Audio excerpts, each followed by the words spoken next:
Here today. Amy, take it away. Oh, yeah. All right. Call the meeting to order, 1:00 straight up. Do we have any changes to the agenda, which is on pages 1 and 2? Oh, okay. Just these items 3 and 4, did Gene want to talk about those specifically, even though he's not here? I don't believe we need to. I believe we can remove them and push them up till the next meeting. Okay, I just did have a comment. Well, I did want to talk about conference attendance. That was okay, but just a brief comment when we get to that point. But Okay. but that's okay. But I don't We're have gonna table the thrift store. So table number 3 for thrift store, brief discussion on 4. Okay. Okay.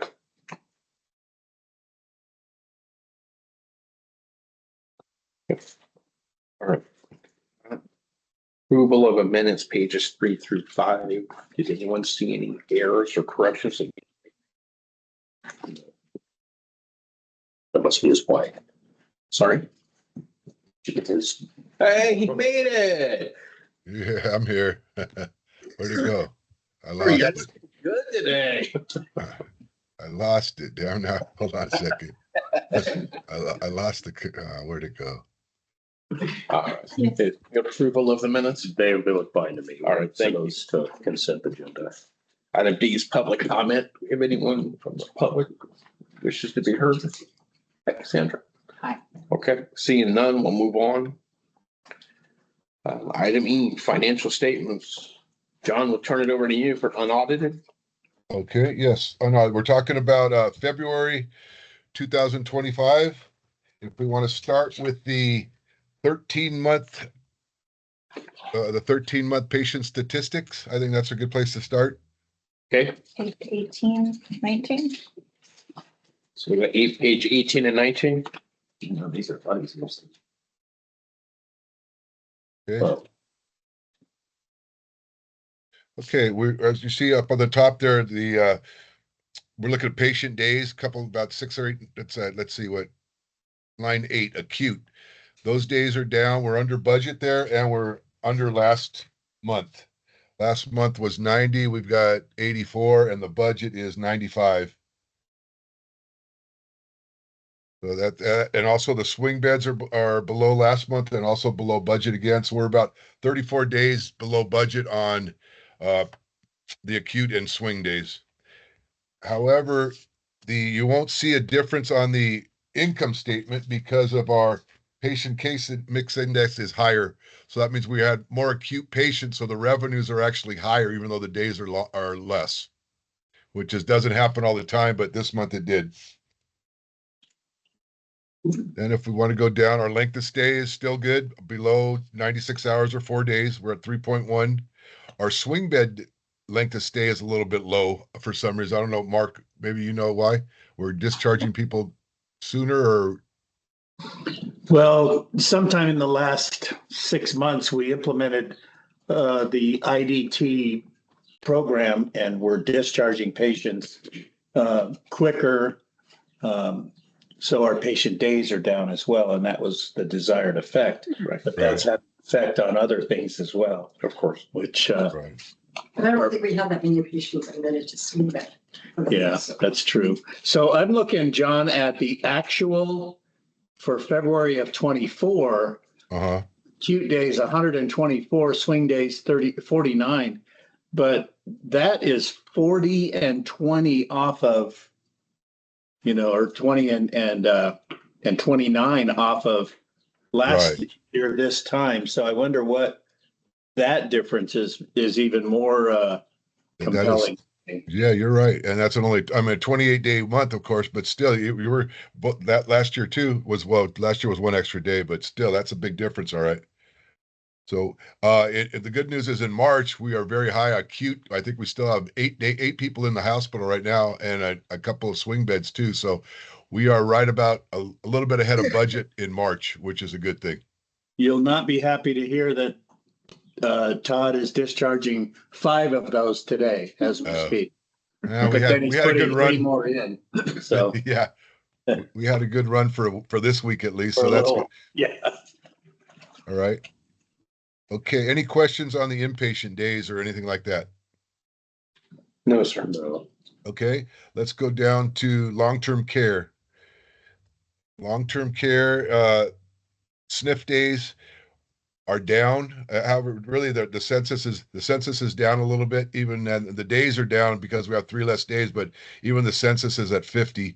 I think we were going to admit another one today to get us to 51 for this month, I believe. I think Sally said that today. We admitted one yesterday and we lost one. So that Oh, brings us, so we're even. All right. Okay, and then ER visits are down, even though we got 3 less days, of course, so they're down a little bit there, and our percentage of total is down a little bit also. If we go to the next page, we can look at outpatient. Outpatients are down a little bit also till outpatient visits, and clinic visits are down a little bit too. I mean, most of it has to do with the 3 days less. Actually, our census per day is actually a little bit higher, but the days are down because of less days. And if you look at the retail pharmacy scripts, they look like they're down too, but it's actually 181 per day last month, 184 for this month. The budget for them is, what is the budget? 3234. So we're 50% over budget as far as that goes with it. And it's continuing it's not coming down. I don't know if that's the peak or if it's going to continue to rise. Sudith seems to think it's going to continue to rise, and that may be true. And as we all know, we're looking for better space for them, and so they can handle it a little bit better. Maybe even put the robot in there that we got looked at a couple of weeks ago. But we need to do something there because they are really out of space and they are just tripping over each other, and they can't really bring anybody else in there to help because there's really no room for anybody there. And that's how errors are created. Well, you're right. That's it. People start getting flustered a little bit and they make errors. FTEs are less than they were last month, and the paid FTEs are less than they were last month, which is good. Still a little bit over budget. But then that has to do with our overtime. I was just talking to Mark about the overtime. We just got the report for last pay period, and they're up. And that has to do a lot with we're missing positions and people have to work overtime to compensate for that. So we're starting to hire people, which should knock down the overtime. Our overtime was doing real well until a couple of pay periods ago. Now it seems to be jumping up a little bit, and that's direct result of not having enough FTEs. So we're working on that to try to hire some people and get them into the training and all that. But HR and education have been working together to try to figure out how we can be more efficient in that respect, as far as maybe not putting a limit on the number of people we have. Also, we talked about not having the contract labor people in there. Our employees should get first dibs on that instead of the contract labor people. So we're trying to be more efficient there, maybe even move where the training takes place. We've got a big room over that one room we looked at, Mark, that I don't know if we want to use that. I don't think they want to use that, but if it starts to get where we don't have enough room for our people, we're going to have to probably move to that space.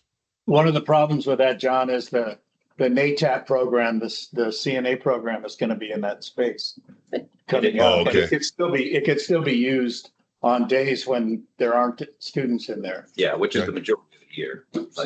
But they've also been coordinating to use the conference room when they have too many. And That's right. Whenever we can. Right. Yeah. I mean, that should never be a reason that we don't hire somebody so we can't get them into the program earlier. It I don't should think- not delay the orientation. That's Right. correct. I agree. It should not, because it ends up costing us money in the long run. So we need to adapt to that somehow. And I think education and, like I said, education and HR are speaking and communicating. So that should help that whole process out. Yeah. Okay. Any questions on these statistics? Not from me. No, you're good, sir. Okay. Let's go to we can go to page 10, which is the balance sheet. Okay. Okay. Yes, As sir. you can, our cash is down a little bit, but that has to do with a couple things. We paid $946,000, almost $1 million to JTS Construction for various projects that we were working on. That was paid in February, 2/6 to be exact. Our AP, brought our AP down by about, right now it's down about 675,000 from last month. So that has a lot to do with it. We also paid, let's see, what else? No, we paid that we paid some in March. We paid 1.1 million in March for QUIP, but we also received about 1.5 million in March for QUIP. That's getting ahead of myself a little. That's next month's. We paid DHCS 267K for something we owed them. That's one of the main reasons that our cash is down by about $1.2 million right now from last month. It should be going back up because, like I said, we're getting QUIP. We're going to get another HQAF, which will be the final HQAF payment. I said we had a meeting today with DHLF, and they are very concerned about all these Medicaid cuts, and they don't really know what's going to happen. They've got people in Washington and Sacramento dealing with this, but a lot of these CFOs that were on the call are trying to figure out a way that they can deal with this. They are taking a more pessimistic view of this. That's going to happen. I'm not sure it's going to happen, or it's not going to happen to the extent that they think 800 and some billion. There's just no way they can do that, because it would decimate a lot of small hospitals like us and a lot of even bigger hospitals that get affected too. So that's going through negotiations right now, and we'll see what happens. We've got people working on our behalf with the DHLF, and they are working with our elected officials. But they again stated, any elected official you can get the ear of, start talking to them. That's was their main takeaway, was start having these elected officials come to our hospital, see the operations, and so they have a stake in the matter. So they really go and fight for us either in Sacramento or Washington. John, thank you for participating in that, because you remember back in 2000 when we had the Balanced Budget Act that cuts Medicare reimbursement. This hospital was on the verge of bankruptcy in 2000 because of Medicare cuts. So yeah, thank you for being on top of that. And I agree with you. It would be not a bad idea to have elected officials visit our hospital, see why it's important to this community and the jobs that it employs. Call your buddy Vince, have him come visit. Yeah, I think that's Vince Fong. I think that's the guy we need. I think Tim was talking to him a little bit, but I think it would be a good idea to invite him over here and kind of just talk with him a little bit and let him know how serious all this is and how important it is to us. John, he's been here before. Okay. Yeah, he was a state assemblyman before he was the congressman. So he's okay. Very familiar with. Yeah, I've kind of worked with him on a few of the other EMS type projects, but but as the chair of the Lake Isabella charter of the I just wore maybe a discussion might not be a bad idea to have him. I just always enjoy when everyone cries wolf before they even have the slightest clue of what they're really wanting to cut. You're right, Fred. That's exactly what was going on in this phone call. People are just panicking and thinking the worst. I mean, a lot of them don't have reserves like we have, but I think some of them probably have even more, but they're just thinking of the future. We lucky for us, we've got some reserves and we can weather a little bit of the storm. And we'd probably, if it does happen, we will probably have to relook at some of the projects that we have planned and maybe not do them as quickly, spread them out a little bit more. But I think I just look on a nationwide level, the amount of corruption that every bureau has within itself. I just like to believe that all they're doing is taking a look, trying to find where the corruption's at, not actually going to kill the system like everyone wants to claim. But I will say this, if they did kill the system, we're not just us. There's a whole lot of rural hospitals that are in big trouble real fast. Well, they're in trouble right now, even without the cuts. A lot of these, I'm just reading on Becker's and things like some of those healthcare publications, and there's a lot of hospitals on the brink right now that just are not going to make it probably. Scary thought. Let's move on from there. Accounts receivable is down about $1.4 million. Our days went from 85 to 79. We're going in the right direction. We're still not exactly where we want to be, but we're getting there. We're moving, and it's just by looking at our main concern right now. One of our problems is authorizations. So if you don't get authorized, you don't get paid. So we have some, especially in the long-term care long-term care unit, we are having some problems with getting authorized there in Medi-Cal and traditional Medi-Cal and managed Medi-Cal. We are working at that. We're looking at that every day, and I'm working with social services and patient services. We're trying to get these things going. We also have someone looking at our credit balances right now, like I said before, and they are working on that, and they're helping us to look at our AR a little bit more and making sure that our processes are nice and we are properly posting our payments. And there's going to be some education after this project is over. We're also, I mean, as long as we're talking about some of the revenues, we need to talk about the charge master review and how we're going to I'm going to try to make it budget neutral. So any positives and any negatives will balance out. But that's a process we're going through right now. I'll have more to report probably the next meeting. We should be a lot further on in that project by then. Sally and Sherry are spearheading that project, and they're doing a good job on it. And they're working closely with Coro and making some of the changes already. And our charge master will be better. I think our whole process will be better once we get that fixed. Yes, sir. Okay. Let's see, going down the balance sheet, that accounts receivable, everything else is pretty good. It's really not that big of a change on anything until we get to the next page, which is page 11. And if you look at accounts payable, like I said, our accounts payable is down by about 675,000. A big part of that is the JTS payments. Our accrued payroll was pretty close to last month. It was 6 days accrued both months, just by luck. Our accrued pension, that is a reclass that we make every February. If you look down at the bottom on pay, or was that, what line is that? Line 19. Line 19. Oh, line 19. Yes. Thank you, Amy. It just gets reclassed from current to long term.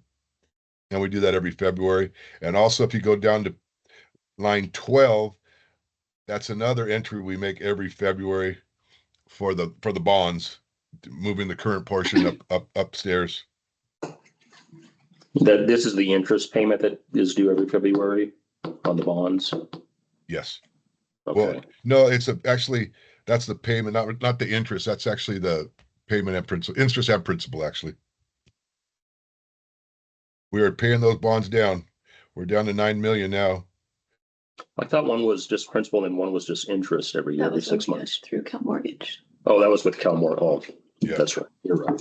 Chet renegotiated that for us. Yeah, that was a good thing that he did before. Yeah. So glad we're not owned by Cal Mortgage anymore. Did I say that out loud? Can we say it again? Please. One other thing, our line of credit, I don't know if I mentioned this before, is being taken away, even though we have zero, we haven't used any of it. The bank that we had it with was First, what is it called, Amy? First Foundation. First Foundation is no longer in that business of doing lines of credit. So it's nothing that we did. Our balance sheet is still strong, but they're calling back the line of credit. So I'm looking for another place to get one just in case we need something. I mean, I hope we don't ever need it, but it's nice to have in our back pocket in case we do. Correct. So I'll report back on that next month and see where we are. I've been calling a couple banks, but they're not receptive to us so far. Okay. Okay. Any other questions on the balance sheet? John, no. No, sir. So, Okay. Let's go to page 12, the income statement, current month. Okay, as you see, like I said, the inpatient revenue, even though the days were down, we're still over budget on revenue, and that's just because our acuity was up. So we're more tests, more everything to produce more revenue there. Our clinic revenue is down, days are down, and the revenues are down. Outpatient revenue, even though our ER days were down, we are like, since the acuity was up, our revenues are up a little bit over budget. Long-term care, same thing. A lot of it has to do with physical therapy going into long-term care and servicing those patients, which is making, we didn't have that as much last year, so I didn't budget for it this year. The budget will probably go up to account for some of that PT revenue that's coming in there because they are seeing those people a lot more than they were before. Retail pharmacy revenue is up again over almost double budget. And like I said, we will fix the budget. We weren't anticipating that drugstore to go out of business and for us to get all their business here. So that's why that's so high, but that's a good thing. Let's see. Our discounts and allowances are down a little bit than below budget because that has to do with a lot with our IGT and other supplementary payments that we get. That goes into those accounts and that lowers our discount, that lowers our deductions from revenue because we are getting paid. Basically, that's to make up for the deductions and revenues. That's why you have those, all the different QUIP, IGT, HQAF, and all those. So that's why that's below budget, which is also a good thing. Let's see, down to the expenses, salaries and wages, line 14, 15, and 16 is about even. Our contract labor is below budget. Our salaries and wages is below budget, but our fringe benefits are above budget, and they've been above budget all year long. For several different reasons, but we will look at that in the budgeting process and see if we can't get that a little bit closer next year, or this coming up year, not next year, this coming up fiscal year, which is going to be here in 3 months. Wow. Yeah, I know, the year went by fast. Supply expense, again, that's most of that is having to do with the pharmacy. And we asked, you guys asked about 340B. I just got a report showing we're only still at 14% 340B. Michael Brazy and Suda are working together. We're gonna have a meeting next week. She's laid out her process for the way she orders. Michael Brazy has made some suggestions on how better to take account of the 340Bs, and that process will be changed in the next week or so. It's just, it has to, it's been a long process. I know we've been talking about this ever since I've been here pretty much. And I think we're finally to the point where we know what we're doing wrong. And it's just a matter of taking the time to do it correctly. And we need to make sure that Suda and her team takes the extra time. The system does the breakdown for you if you just give it a chance. And right now we're not giving it a chance to do that. It'll separate it between, if you just let it go through its process in the system, it'll break out what you should order from 340B, what you should order from the GPO. Of course, the 340B prices are a lot better than the GPO, and we should be taking advantage of that. We are still going back to try to get back some of the money that we gave up for the last year. Michael's working on that. It's just a long, drawn-out process if you have to go claim by claim. But we should get some of that money back. On the table. We are leaving money on the table, no doubt about that. But we were working on it. We will get there. We'll start seeing that the supply expense will start coming down. That's where we'll see it. You won't see any more revenue because that's not where you see it. But for something like we pay $100 for now, maybe we get it for $10 on 340B. So that's where you'll see a big reduction in supply costs.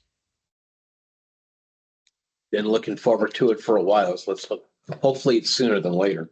Oh, it's got to be sooner than later. We need to start realizing these. That's one area we can really cut expenses, and we're going to have to really look at cutting expenses, especially if all these Medi-Cal cuts come down, or any of them come down. We need to tighten our belts a little bit and start looking at. That's why we look so closely at overtime, because that's one of the easier places to cut expenses. Correct. Let's see. All other operating expenses, line 23. That is up because we paid a $25,000 recruiting fee for a lab CLS that we just recruited. He just started, or I don't remember when he started, Mark, recently though. Okay, it's what? Okay, our expenses are over budget for the month. By about 12%. On a year-to-date basis, they're only over by about 2%. So this month was particularly high expenses because we had some one-time expenses that we incurred. But we're still looking at trying to knock the expenses down a little bit. Any questions on this monthly income statement? None for me. No, you're good, sir. Okay. Year to date, really, it's a lot of the same answers, a lot of the same explanations. Our biggest supply expense, 1.5 million almost, and about 1.2 of that is having to do with the pharmacy, or 1.3. So most 90% of that having to do with the pharmacy being over, but you're also seeing the revenues from that too. Everything else, we're doing a good job on salaries and wages and contract labor, all below budget. Purchase services below budget. I mean, I think we're doing a pretty good job on the expense field. Really, we can always do better. I know, and if we really get the overtime down, that will make another big difference. That'll be a difference you'll see in salary and wages, and contract labor will go down when we start hiring a few more people to take their places. As you know, contract labor is probably at least 1.5 times a salary, maybe more on some instances. So knocking that down makes a big difference on the expenses. Any questions on the year-to-date income statement? No, year to date was looking pretty good from a net profitability standpoint. I agree. I agree. All right, John, that's all you. Thank you. Okay, and then we got, if you want to go to page 8, 13-month income statements, that's just kind of shows the trends. But we're pretty consistent really from month to month. All right, and then takeaways for off the narrative on page 17.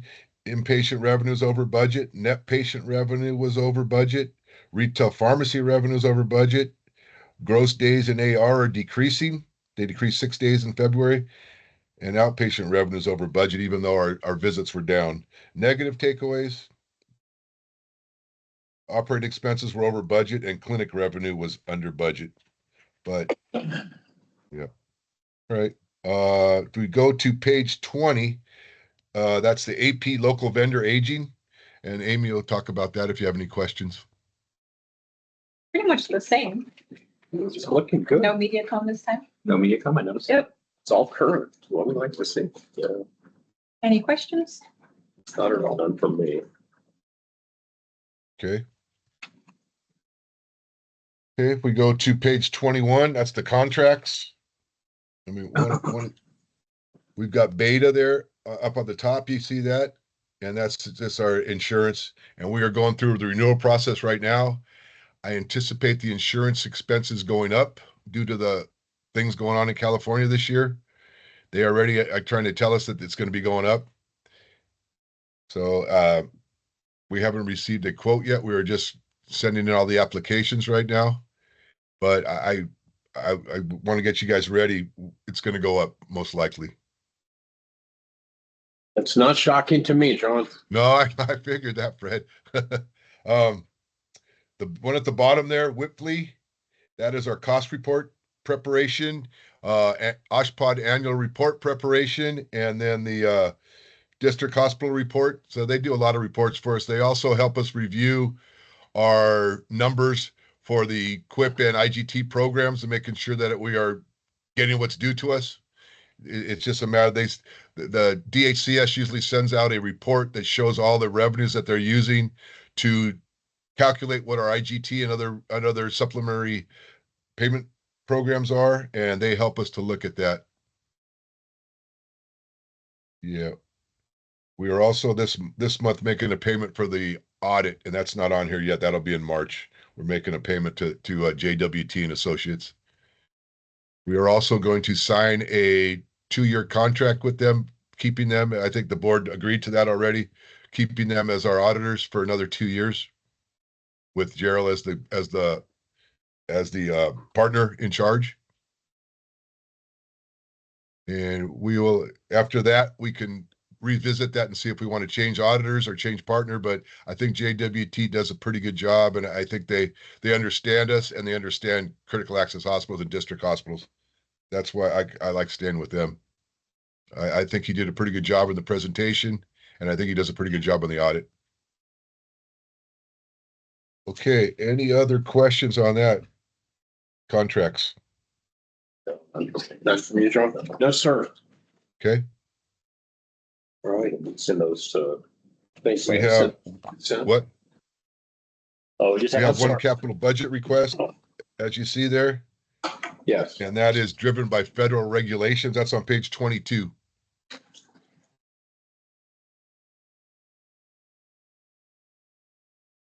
I just question why we need 4 of these. He's got a quote here for 4 of them. and Right. I don't know. That's a good question. She had a reasoning. I don't remember what it was though now, Mark. Sorry. I I'm don't just remember what it was. questioning the last sentence of the paragraph that she wrote. Yeah, forcing to use equipment from home. Yeah, and that's not good. People are bringing their own, they buy those blood pressure cuffs that go around the wrist and they bring them in from home. My understanding is those are the most inaccurate ones of all. Well, And we have a pretty strict policy on personal devices being used. Right. I just don't even like seeing So- statements. so that's my question for Sally. I mean, we can approve this and we can go get it paid for by the auxiliary, but I don't know why she needs 4 of them. Said that there had been some changes in like some of the drug regimens that were requiring blood pressures to be taken prior to administration. And so Okay, but can't that be done with 1 in each hall or like 3? I, I can ask her why she needs that many. Then did we, She But it's requested fine. 5. We ordered 1 for her immediately. And so she got that. We told her the rest of them would have to be done on a CER. well, then she's wanting every CNA to have 1 then. It's not for the CNA, Okay, but for the LVNs that are given the pills, given the meds. I mean, if there's 2 in the hallway, mhm. in each hallway, I guess that they don't have to go looking for it. Maybe that's the justification for it. I mean, I don't justify the need. I don't justify the fact that if we need it, we need it. Right. I just don't like the fact when I see someone making a comment like that. This forces, My Yeah. very It doesn't- first thing that it comes didn't- to me is why the hell are you allowing it to well, start? it doesn't force staff to do it. You've just elected to allow staff to do it because it should have been done before that. Let everybody know there's a need for these sheets. The description could have been Done written different. better. That's my whole point. I mean, it's like if we need them, we need them. I'm not questioning. Then, we get it. We do it. I just don't like the way it was presented. That's all. I don't like the fact. Correct. Yeah, presentation is fine, but it's the fact that people are using their own stuff that's the problem. And allowing it to start with. Right. Yes. I have no issues with the budget request. Those spot monitors are really good ones, the Welch Allen. I've got a few of those on my side too. So, Yeah. I So mean, they're good items. at the And same token, Nick, I like to believe that if we ran short somewhere else, there's no reason we couldn't pull one back and forth. Utilize it in different departments. So I personally have no issue with it. John, I don't have an issue that we can send to the board. Let's get 'em. Consideration. see if we get the pink wedge tape. try that. Yeah, if You it can works, also give great. her rationale for the. Yeah. All right, that'll work. Yeah. Okay. Thank you, John. Okay, Thanks, you're John. welcome.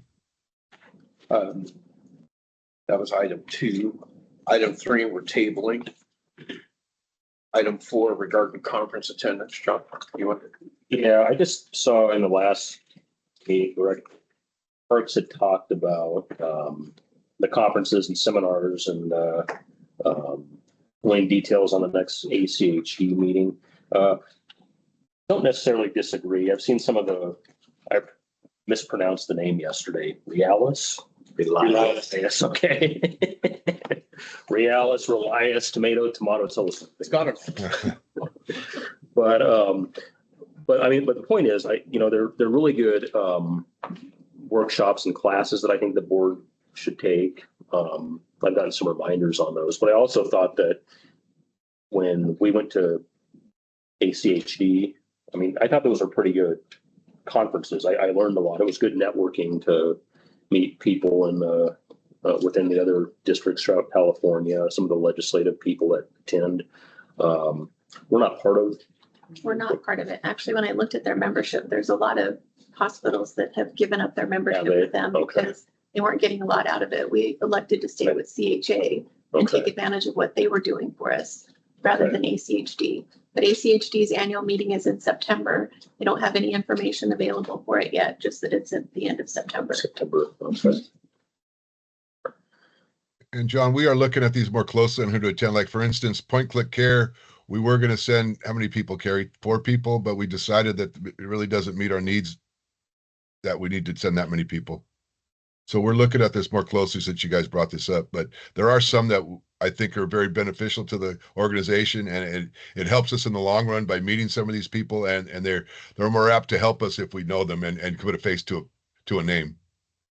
So one of the conferences I thought was in question was some of our CPSI, now TrueBridge conferences. And so our hospital is part of their client advisory council. As part of that council, we do have requirements that we attend those conferences, that at least twice per year we go. Those are when the 2 major ones are, one for CAC and one of their national ones. As part of attending those conferences, we get a 10% discount on our overall bill through them once per month. So that is about $1,400 per month times 12.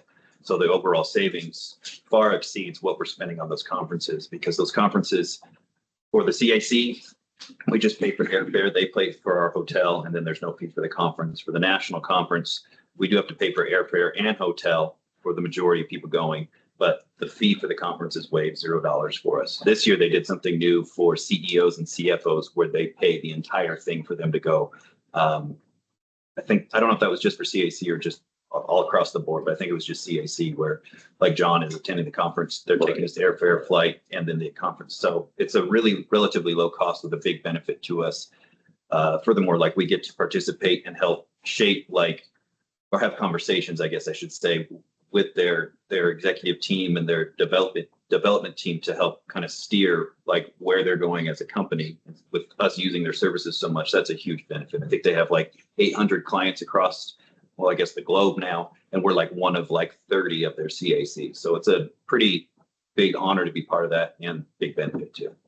We have the ears of the CEO and everybody else too. I mean, when we go to those things, you get to talk with the top people there. Yeah. When the catch is, and you see firsthand where the flaws are, and you can express that in detail. Yeah. That allows them to curtail what they. Well, we try our best. I mean, they don't always hear us, but still, it's way more further along than we would be otherwise. Correct. Not denying any of that. Yeah. Well, what I liked about ACHD is there was a lot of like Brown Act training, elected officials. Changed their platform a little bit. When we started Yeah. getting some of the agendas for them, the cost went up and the content wasn't I as agree. good as it used to be. Yeah. So that was part of the reason why we Yeah. decided to go away from them. Does CHA, do they have some of the same compatible kind of programs, or? I don't know, we can look and see. Okay. Scott might be able to come up with some of those training programs for board members as well. Tim was Yeah, talking I mean- about the elections office, Kern County Elections Office having some training that was available. He was gonna reach out to them, but I don't know if he had done that or not. Okay. That was just my 2 cents. Okay. With that said, you get to have a great day, and we're going to be adjourned. Be safe, Sean. Thanks, John. Thank you, Greg. Thank you guys. Okay. See you later.